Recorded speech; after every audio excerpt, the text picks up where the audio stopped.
नित्यानन्देश्वर समारम्भां नित्यानन्देश्वरि मध्यमाम् अस्मदाचार्यपर्यन्तां वन्दे गुरुपरम्पराम्।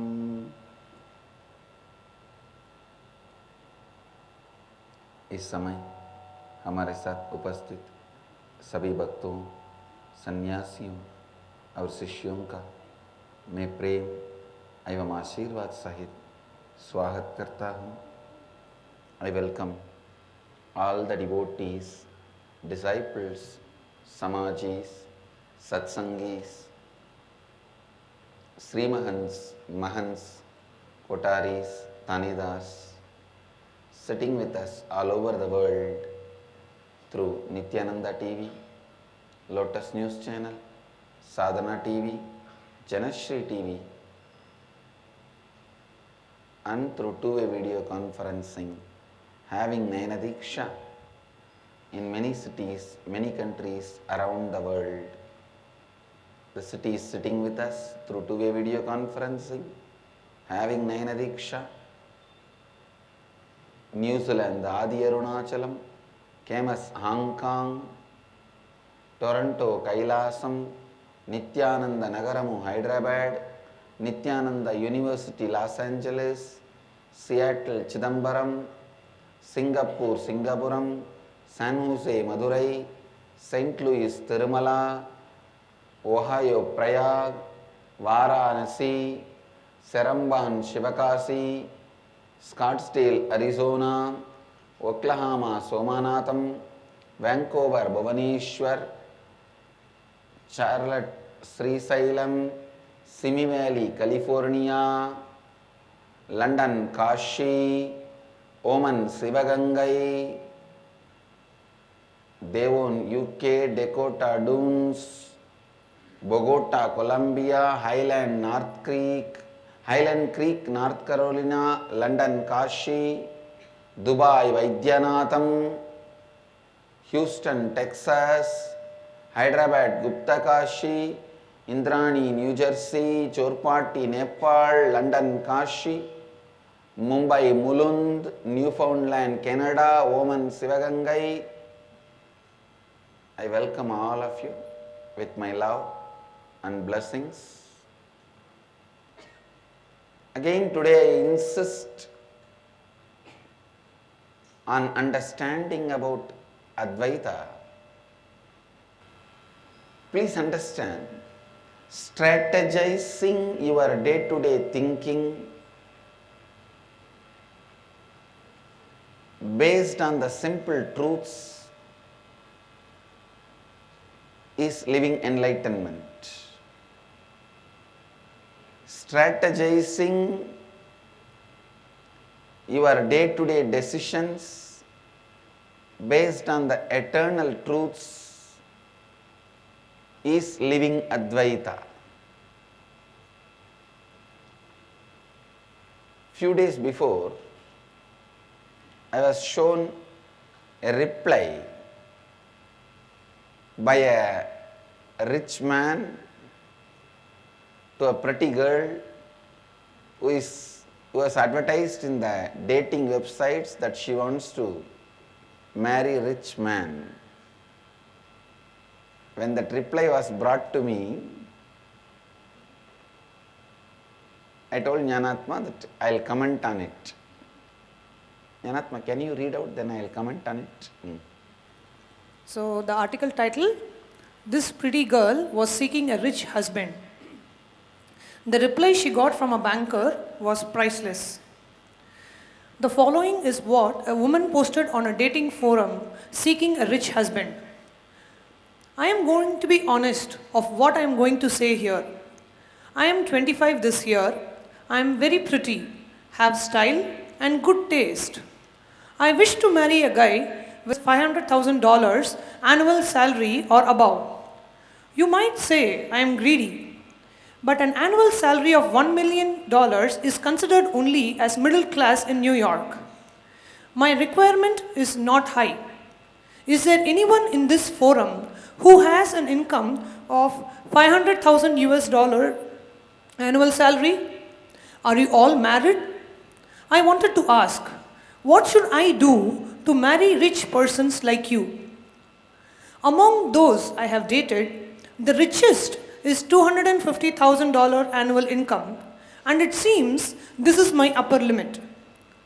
If someone is going to move into high-cost residential area on the west of New York City Garden, 250K annual income is not enough. I am here humbly to ask a few questions. First, where do most rich bachelors hang out? Please list down the names and addresses of bars, restaurant, gym. Which age group should I target? 3. Why most wives of the richest are only average looking? I have met a few girls who don't have looks and are not interesting, but they are able to marry rich guys. Fourth, how do you decide who can be your wife and who can only be your girlfriend? My target now is to get married. Miss Pretty. A philosophical reply from CEO of JP Morgan below. Dear Miss Pretty, I have read your post with great interest. Guess there are a lot of girls out there who have similar question like yours. Please allow me to analyze your situation as a professional investor. My annual income is more than $500,000, which meets your requirement. So I hope everyone believes that I am not wasting time here. From the standpoint of a business person, it is a bad decision to marry you. The answer is very simple. So let me explain. Put the details aside. What you're trying to do is an exchange of beauty and money. Person A provides beauty and person B pays for it, fair and square. However, there is a deadly problem here. Your beauty will fade, but my money will not be gone without any reason. The fact is, my income might increase from year to year, but you can't be prettier year after year. Hence, from the viewpoint of economics, I am an appreciation asset and you are a depreciation asset. It's not just normal depreciation, but exponential depreciation. If that is your only asset, your value will be much worse 10 years later. By the terms we use in Wall Street, every trading has a position. Dating with you is also a trading position. If the trade value dropped, we will sell it, and it is not a good idea to keep it for long term. Same goes with the marriage that you wanted. It might be cruel to say this, but in order to make a wiser decision, any assets with great depreciation value will be sold or leased. Anyone with over 500,000 annual income is not a fool. We would only date you but will not marry you. I would advise that you forget looking for any clues to marry a rich guy. And by the way, you could make yourself to become a rich person with 500,000 annual income. This has a better chance than finding a rich fool. Hope this helps. JP Morgan CEO. Understand, I usually pick up only the Upanishads, Vedic scriptures to comment on. But very rarely I pick up some modern day writing or the recent postings to comment on, but I picked it up this personally. It has a very deep insights of Advaita. Please listen. Whole life is a business. Whole life is trading. You give something, receive something. Either you got more or you gave more, or you got and gave equally. Whatever is said and done, whole life is a business. Please understand, but the good news is what you consider as you is the starting point. The best news is that can be just updated by the Advaita. Please understand, what you consider you is the position, trade position. If you consider you only dependent on your physical qualities, you only have depreciation asset. You only have depreciation value. But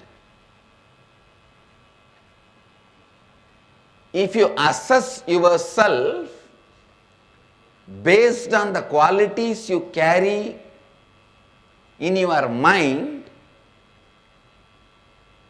it can be,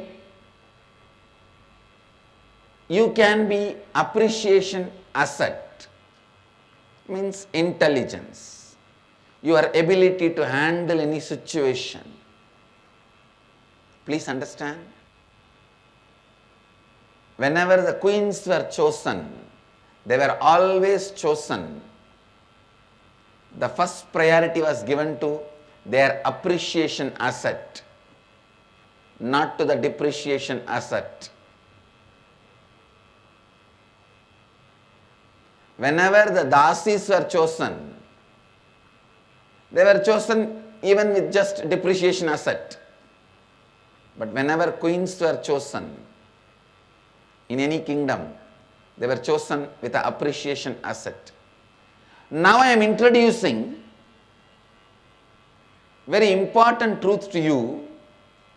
You can have something which is eternally appreciating. If you perceive yourself only as a body, you have only depreciation asset.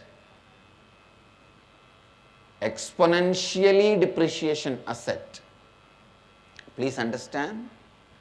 Whether you plan for your life based on your beauty or health, whether you plan your life based on your beauty or your health, you are planning on a wrong footing. You are planning on a wrong footing. Please understand. There is a Sanskrit verse, Karyeshu dasi, Karaneshu mantri, Rupecha lakshmi, Shamayada ritri, Bhojyeshu mata, Shayaneshu ramba, Sat dharma yukta, Kuladharma patni. Means, ideal wife, the one who works like a servant, advises and strategizes like a minister, feeds like a mother, makes love like a nymph, is as beautiful as Lakshmi and forgiving like the earth. This is a Sanskrit verse. One fellow read this verse and came to me and said, Swamiji, I have achieved the meaning of this verse. I said, you are fortunate, blessings. Please call your wife, receive the blessings. He said, no, Swami, just change the word, call your wives, because so many qualities will not be in one person.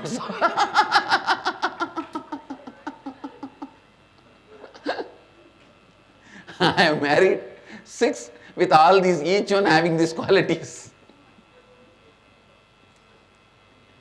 Anyhow, how you perceive you,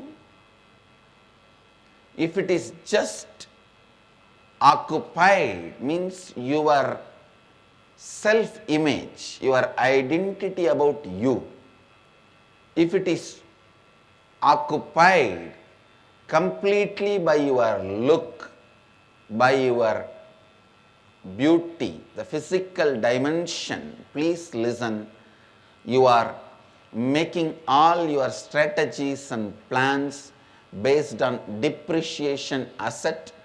More and more as time passes, life will be hell for you. Kala will bring suffering for you. Please understand. Strategy which brings best things as Kala passes is eternal strategies. If your perception about you is all based on your beauty, you are having exponentially depreciation asset. You can manage few more years with various creams and cosmetic items, but it will continue to depreciate. Second, if your perception about you is based on your mental abilities, your ability to understand, your ability to assess, your ability to strategize, your ability to cognize, your ability to respond, you have appreciation asset. Please understand. You have appreciation asset. As the time passes, you will only have more and more joy. You will not have more and more suffering. Kala brings you more joy. If your perception about you is based on the consciousness, if your perception about you is neither based on your beauty and health, nor based on your mind's abilities, it is based on your conscious space, the space you carry, the being you carry, the consciousness you carry, the idea you have about you. Understand? You have exponentially appreciation asset. Kala brings you bliss. If you are just based on your beauty, you have exponentially depreciation asset. If you are built on your health, you have depreciation asset. If you are built on your mental abilities, knowledge, you have appreciation asset. If you are built on your consciousness, you have exponentially appreciation asset. Whether Kala is going to bring suffering to you or pain to you or joy to you or bliss to you, understand? When you have beauty and health, making the comforts you want and positioning you want in your society is okay. Means making some money and making a career and making a family, it is okay. But please do not strategize your life based on that. No old age insurance is going to be useful for the person who is paying it. Please understand. Because all old age insurances becomes useless by the time you reach that age, because that money for which you insured is no more useful to run your life. 30 years before, people who paid old age insurances They would have thought $100,000 is the greatest money and they would have insured themselves for that. Now, with that, what you get your monthly money, maybe maximum you can make the ends meet, means you can have food and a roof above your head. So please understand, now you may think maybe $10 million is the best insurance. Make it and see by the time you become old.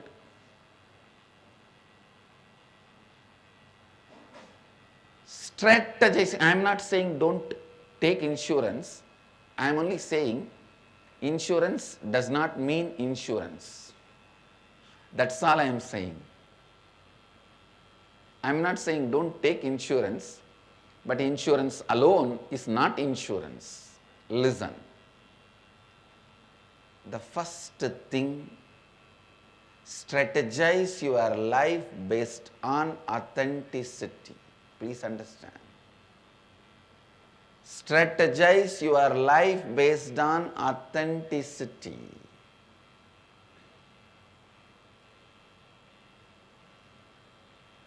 How you perceive about you, let it be based on authenticity. How you perceive yourself to be, please listen. Internalize sincerely when you are listening. Let your perception about you be always based on the consciousness you hold, the identity you hold. Inner Awakening program is all about making you understand the right identity and go on asking you to strengthen the right identity. Authenticity is all about rewriting your right identity and go on strengthening that right identity, completing with all the unnecessary components you are carrying around your identity. If you are depressed this moment, ask yourself, is this time and energy I spend on depression is going to strengthen the identity I wanted to establish for myself? Identity building is just like bodybuilding and mind building. Society gives so much of importance and time to bodybuilding and mind building, forgets to let you understand identity building. The other day I was sitting and calculating the biomemory, bioenergy and DNA structures of our Swamis based on the lifestyle, food style. Please understand, very comfortably I am putting this on record in the national television in Satsang. Anyhow, later on in times to come, these Satsangs will be eternally stored and seen by crores of disciples yet to come and thousands of years yet to come. I am putting this on comfortably on record. Average, all my sannyasis will live 120 years comfortably. You will see. Comfortably, without any disease, average 120 years my sannyasis will live very comfortably, not with struggling, pulling, pushing, no, very comfortably. Because first good thing, I am already successful, is I made a very good eating habit for them. Very good eating habit. 90% of them abide by this good eating habit. Even the 10% they miss only rarely while they travel around. Good eating habit means with a right gap. The habit of eating only what is required for the body. That is what is the good eating habit. I was sitting with some of my swamis for a tea dinner. We were scanning. We have not found even a single sannyasi or ashramite who abuses food, means eating unnecessarily, eating out of depression, eating out of just lust of taste. I was so happy. This is the first step you have to master to develop the right identity, then the right yoga lifestyle.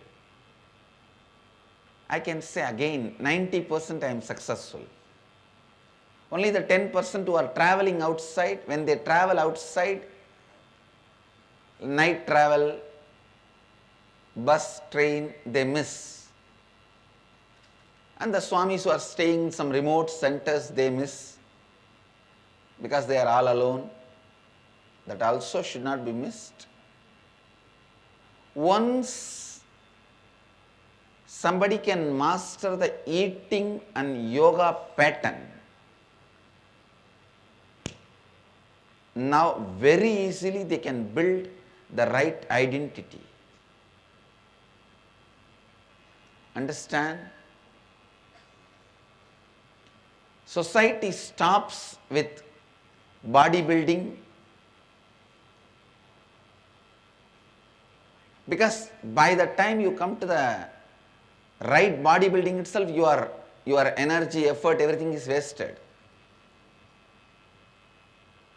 By the time you build the right food habit and yoga pattern, you are too tired or too old, or you feel too much of effort has been spent on it. Then with knowledge you try to do mind building through education. If you are a doctor in that field, if you are an engineer in that field, any field. By the time you do the mind building, you stop the patterns of bodybuilding. You start overeating. That is why if they achieve something in the knowledge field, they think they can pamper themselves and develop the bad eating habits and bad routines lifestyle. I have seen the doctors, their tummy will be hitting the operation table and they will have to bend all out to cut the patient. I have seen engineers, they build amazing buildings. The foundation will be so strong and the roof will be light, but in their body the foundation will be so weak and the middle portion will be too heavy. Leads to the weak columns and knee pain. By the time you build the body, you are tired and you don't want to build the mind. By the time you build the mind, you just want to pamper yourself and stop building body. Listen. You are never given the knowledge about building the being. Authenticity is building the being.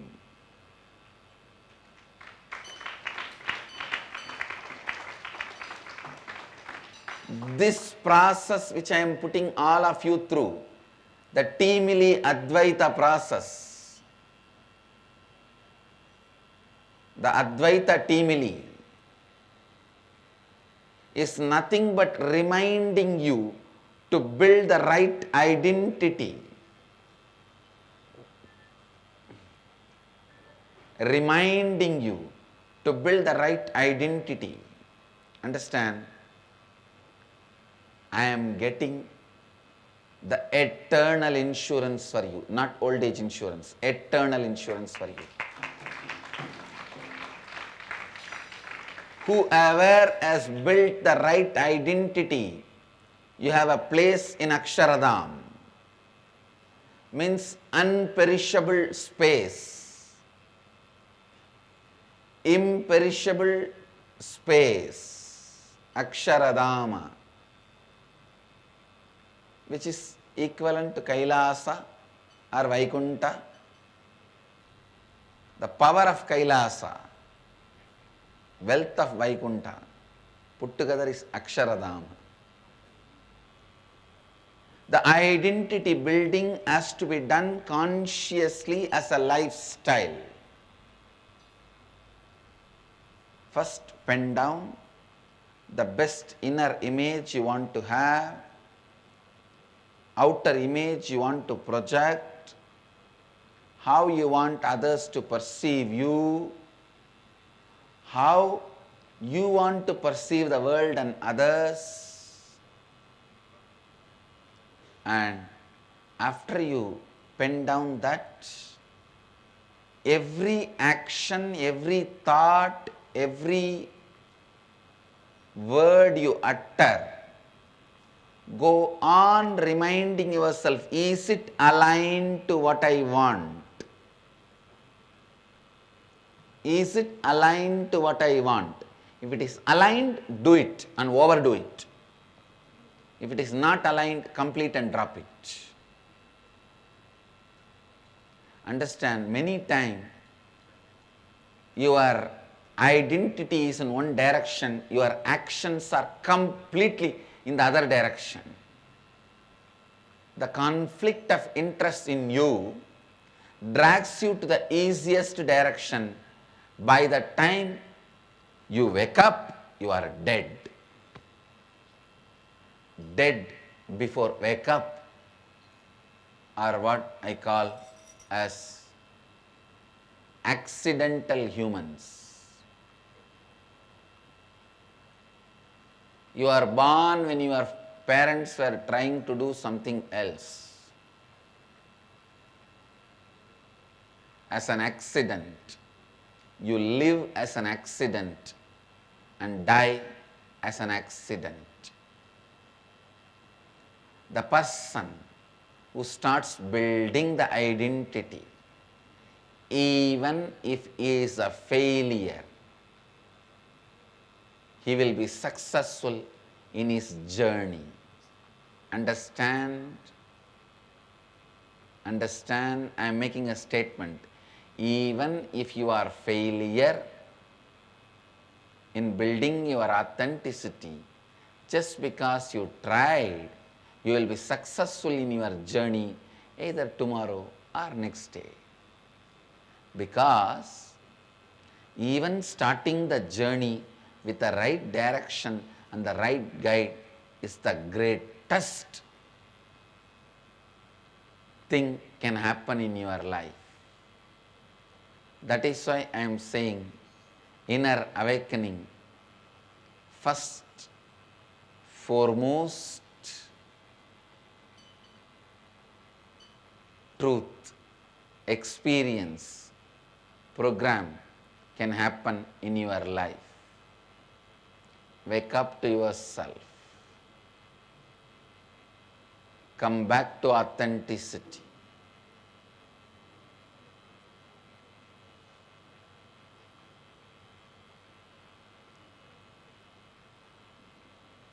All the Swamis, Mahants, Kotaris, Tanedars, and devotees, disciples,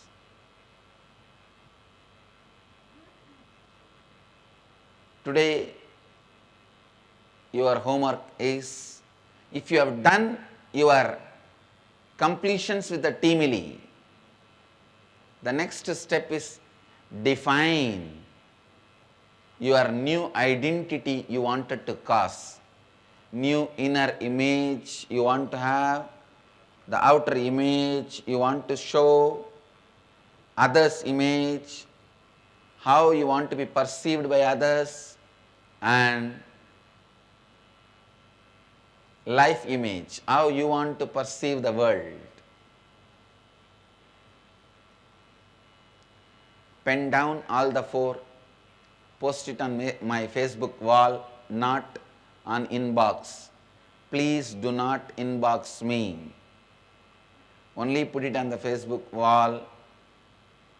I'll bless you all. If you have not yet finished the teamly completion, finish that and then pen down this. You have time till tomorrow morning satsang to finish your teamly completions. But people who have finished, for all of them, this is the next step. The right identity building. Only you can be liberated from the consciously built identity. You can become mindless only from a mind which you built consciously, not before that. You can go beyond mind only jumping from the mind which you built consciously, not from the unconscious mind. Unconscious mind can never be a jumping pad from mind to mindlessness, mind to no mind state. Only consciously built mind can be a jumping pad for mind to no mind. I bless you all. Let you all radiate with integrity, authenticity, responsibility, enriching and causing eternal bliss. Nithyananda. Thank you. Nithyananda Dhyanapītam, Nithyananda Nagar, off Mysore Road, Bidadi, Bengaluru. Phone 08027279999. www.nithyananda.org. www.youtube.com/Life Bliss Foundation.